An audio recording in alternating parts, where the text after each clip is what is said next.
ఇవాళ నీ వర్గాల రక్షణ కోసం నువ్వు సమగ్ర కుటుంబ సర్వే ఏది మొన్న చేసిన సర్వేని అడ్డం పెట్టుకున్నావు కదా, మరి నా వర్గాల హక్కుల కోసం, నా వర్గాల రిజర్వేషన్ల కోసం నేను కూడా మాట్లాడతా కదా, అదే చేసిన నేను.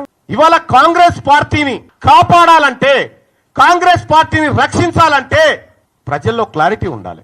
మనం సర్వే చేస్తే 90 ఏళ్ల తర్వాత సర్వే చేసినా మీరు చెప్తే సప్పట్లు కొట్టేటోడు లేడు, పాలాభిషేకం చేసినోడు లేడు. నీకు బీసీ వర్గాలు ఎవరు నమ్మలే. పైగా మొన్న మాట్లాడి నన్ను దోషిగా నిలబెట్టిరు, విలన్ చేసిరంటే విలనే అంటారు. ఆ విషయంలో విలనే అంటారు. ఆ విషయంలో మీరు చేసింది పక్కా సమాచారం అయితే, పక్కా సేకరించిన లెక్కలే అయితే ముఖ్యమంత్రి గారు ఆ సర్వేకు మీరు బాధ్యత వహిస్తారా? నాది బాధ్యత, దీని మీద డిబేట్ కు నేను రెడీ అంటే ఎక్కడికి రావనో చెప్పు, నేను ఒక్కరిని వస్తా. నీ సర్వే తప్పని నిరూపిస్తా. నేను కూడా సూచనే చేసిన మీకు, ఆ రోజు సరిదిద్దుకునే అవకాశం ఉంది, ప్రయత్నం చేయండి, తప్పు కాదనేటువంటి మాట చెప్పిన. మీరు ఒక తప్పు చేసి ఆ తప్పును కప్పిపుచ్చుకోవడానికి మళ్ళీ తప్పు చేసి, ఆ తప్పును కప్పిపుచ్చుకోవడానికి మళ్ళీ తప్పు చేసి, ఇవాళ సమగ్ర కుటుంబ సర్వే ద్వారా, కుల సర్వే ద్వారా ఓసీల పాపులేషన్ పెరుగుతుంది. 2011లో మనమే చేసినాం కదా సెన్సస్. ఆ రోజు తెలంగాణ రాష్ట్రంలో ముస్లింల జనాభా, మొత్తం ముస్లింల జనాభా 44 లక్షలు ఉంటుంది. ఈ రోజు అదే 44 లక్షలు ఉంటుంది. ఇది ఎట్లా సాధ్యం? ముస్లింలు ఎవరు పిల్లల్ని కానలేదా? మధ్యలో సమగ్ర కుటుంబ సర్వే వదిలేద్దాం, కేసీఆర్ చేసింది. మన సర్వేలే కంపేర్ చేస్తేనే ఎక్కడ పొంతం లేదు కదా. మరి అటువంటి అప్పుడు ముఖ్యమంత్రి గారు, మీరు బాధ్యతాయుతమైనటువంటి పదవిలో ఉన్నారు. ఈ బీసీలకు న్యాయం జరిగే విషయంలో ఏమైనా పొరపాట్లు జరిగితే మళ్లీ సరిదిద్దుకోండి అని చెప్పి సూచన చేస్తా ఉన్నాము. మళ్లీ సరిదిద్దుకుంటే తప్పేమీ కాదు. ఇవాళ తీన్మార్ మల్లన్న సర్వేని వ్యతిరేకించిందంటే నేను ఒకే ఒక్క కారణం అని చేరేటప్పుడు కూడా చెప్పినా, మాకు 42% రిజర్వేషన్ ఇస్తా అంటుండు రాహుల్ గాంధీ గారు అని చేరినాం. ఆయన ఆలోచన మేరకు, రేవంత్ రెడ్డి గారు పిలుపు మేరకు కాదు కదా నేను చేరింది, ఆయన ఆలోచన మేరకు చేరినాం. అదే నాయకుడు రాహుల్ గాంధీ గారు పార్లమెంట్ లో మొన్న మాట్లాడుకుంటూ, ఓ బీసీ నాయకులారా, బీసీ ఎంపీలారా, మీకు అన్యాయం జరుగుతుంటే మీరు మాట్లాడరా అని చెప్పిండు. మరి ఆయన చెప్పిందే నేను చేస్తా ఉన్నా. చేస్తున్నటువంటి సందర్భంలో బీసీ ఉద్యమం బలపడతా ఉంది, బీసీలందరిని ఐక్యం చేస్తా ఉన్నారు. దీన్ని ఎట్లయినా అణచివేయాలనేటువంటి ఒక కార్యక్రమం చేస్తా ఉన్నారు. ఈ చరిత్ర ఇటువంటి ఓళ్ళని కొన్ని వందల మందిని చూసింది ఈ గడ్డ, ఈ నేల. అందరం ఎంతకాలం భూమి మీద బతకడానికి రాలే. ఇవాళ మనం ఒక పని చేస్తే తరతరాలు గుర్తుండాలి. గా బీపీ మండల్ గారు చేసిన పని, గా జయశంకర్ సార్ చేసిన పని, వాళ్ళు చేసిన పని తరతరాలు గుర్తుంటది. ఇప్పుడు మీరు పని చేస్తే మీ మంత్రులకే మీ పేరు యాదకొస్తలేదా? అందుకోసమే ముఖ్యమంత్రి గారు ఇది మిమ్మల్ని పరిపాలన చేయమని అప్పగించినటువంటి సందర్భంలో మీరు తీసుకున్న నిర్ణయం తప్పని చెప్పిన. తీన్మార్ మల్లన్న తగలబెట్టింది కులగణన సర్వే రిపోర్టు తలగబెట్టిన నేను. ఇలా తీన్మార్ మల్లన్న ఏం చేసిండో 2018లో 2011లో రాహుల్ గాంధీ గారు కూడా అదే చేశాడు. Manmohan Singh government, UPA 2 government తీసుకొచ్చిన ఆర్డినెన్స్ చింపి చెత్తబుట్టలో బారేసిండు.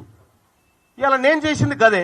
మన నాయకుడు రాహుల్ గాంధీ గారేమో మీరు నోరు విప్పండి, మీకు అన్యాయం జరుగుతుంది అంటాడు. ఇక్కడనే మీరు నోరు ఇస్తా ఉన్నారు బీసీలై.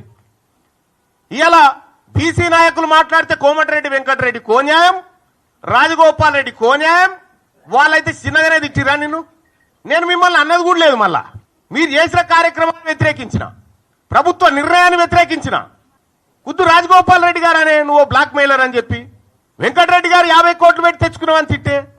అంటే అంతర్గత ప్రజాస్వామ్యం అనేది కాంగ్రెస్ పార్టీలో అగ్రవర్ణాలకు ఉంటుంది కానీ అణగారిన వర్గాలకు ఉండదా? ఇవాళ మీరు ఏం చేయదలుచుకున్నారు కాంగ్రెస్ పార్టీని? ఈ కాన్స్టిట్యూషన్ ఏం చెప్తా ఉంది? Constitution of all India Congress party constitution ఏం చెప్తా ఉంది? కనీసం ఏమన్నా బుర్రులోడు ఉన్నాడా, చదువుకున్నాడా ఏమన్నా? ఇందులో ప్రభుత్వ నిర్ణయాన్ని వ్యతిరేకిస్తే పార్టీ నిర్ణయాన్ని ధిక్కరించినట్టు అని ఎక్కడ ఉందా చూపెట్టురి. మీ ఇంటెన్షన్ ఏంటంటే బీసీ ఉద్యమాన్ని లేవకుండా చేయాలనేటువంటి మీ ఇంటెన్షన్ ఏదైతే ఉందో మీరు ఆ భ్రమలలోనే ఉండురి. ఇవాళ బీసీలంతా చైతన్యవంతమై మేము ముందుకు పోతా ఉన్నాం.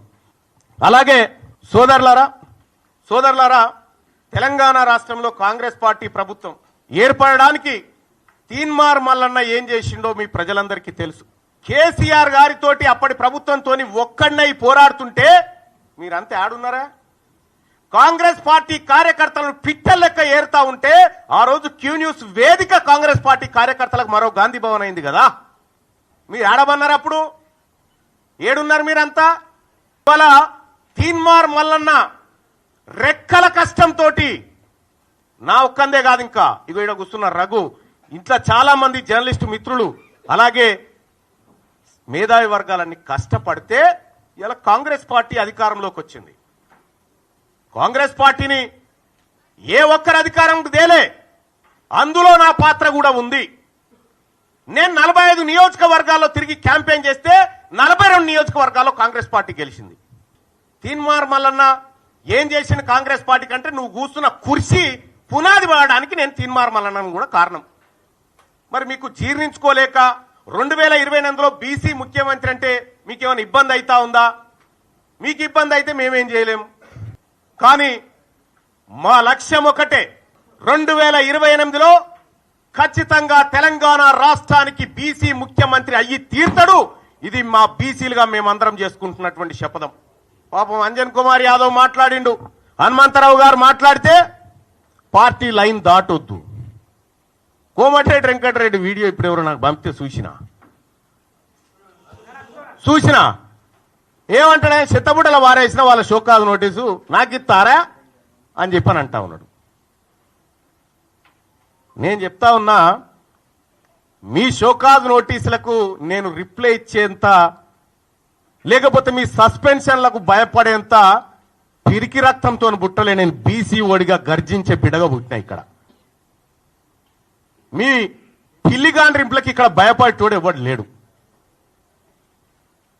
ఇలా కాంగ్రెస్ పార్టీని అడ్డం పెట్టుకొని అధికారంలోకి వచ్చినటువంటి మీరు ఆ పార్టీని రక్షించాల్సిన అవసరం ఉండే. ఏం జరుగుతా ఉంది? 2023 డిసెంబర్లో ఎన్నికలు జరిగితే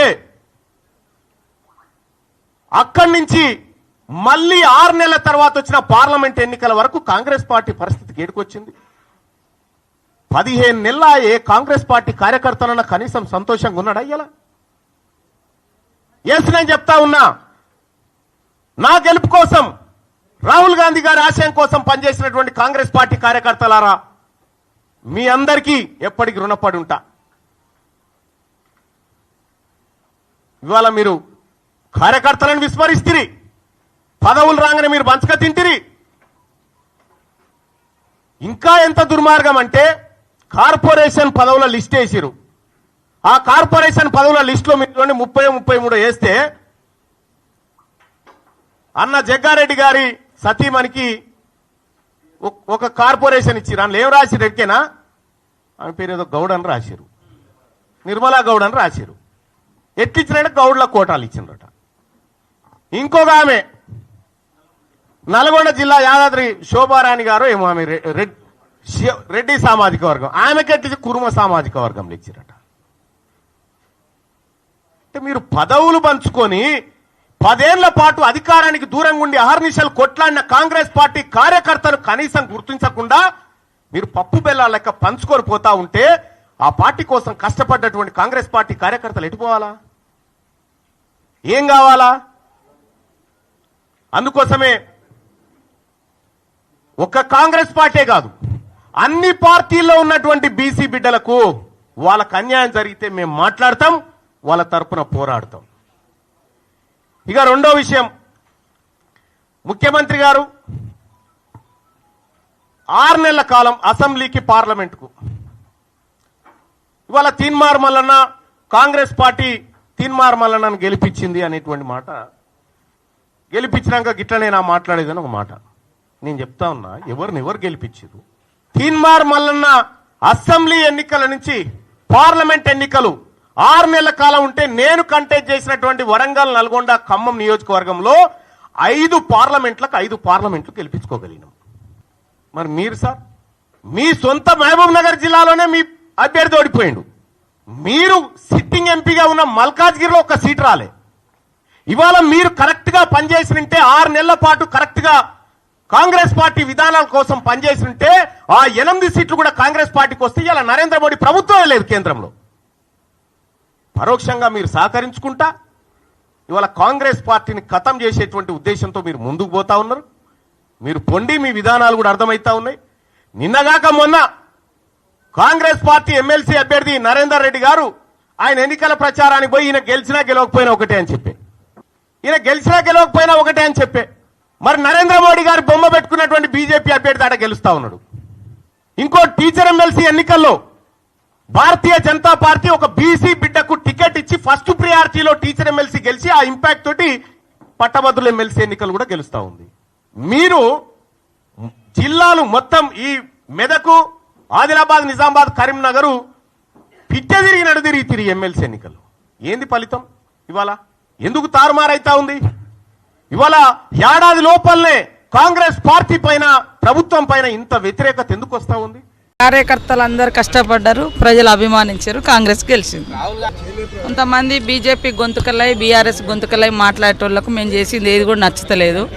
బీజేపీని చేయమంటే దేశంలో సాధ్యం కాదని బీజేపీ నాయకులు ఇక్కడ సన్నాయి నొక్కులు నొక్కుతారు. మేము చేసింది మాత్రం అబద్ధమని ఒక దిక్కు బీజేపీ మాట్లాడతారు, వాళ్ళ ఫాలోవర్స్ వివిధ రూపాలలో ఉన్న వాళ్ళు మాట్లాడతారు. కాబట్టి ఏం తప్పునో చెప్పమంటే చెప్పడం లేదు. 50 రోజుల కంటే ఇంకా ఎక్కువ టైం కూడా మొన్న కూడా ఇచ్చినాం కదా. రేపు ఎమ్మెల్సీ మండలి ఉంటాయి కదా, అందులోనే డిస్కస్ చేయమను, లేకుంటే ఎక్కడైనా కూర్చోబెట్టి చెప్పొచ్చు కదా, దాందేముంది. రాహుల్ గాంధీతో పోల్చుకునే అర్హత ఆయనకు లేదు. ఆ రోజు ఇక ఆయన గురించి ఆయన బాగా ఆలోచించుకొని మాట్లాడాలి, ఎక్కువ ఆలోచించుకొని మాట్లాడితే బాగుంటుంది చాలా. ఇంకా రాహుల్ గాంధీ గారిని కోట్ చేసిండంటేనే ఆయన గురించి అర్థమైపోయింది.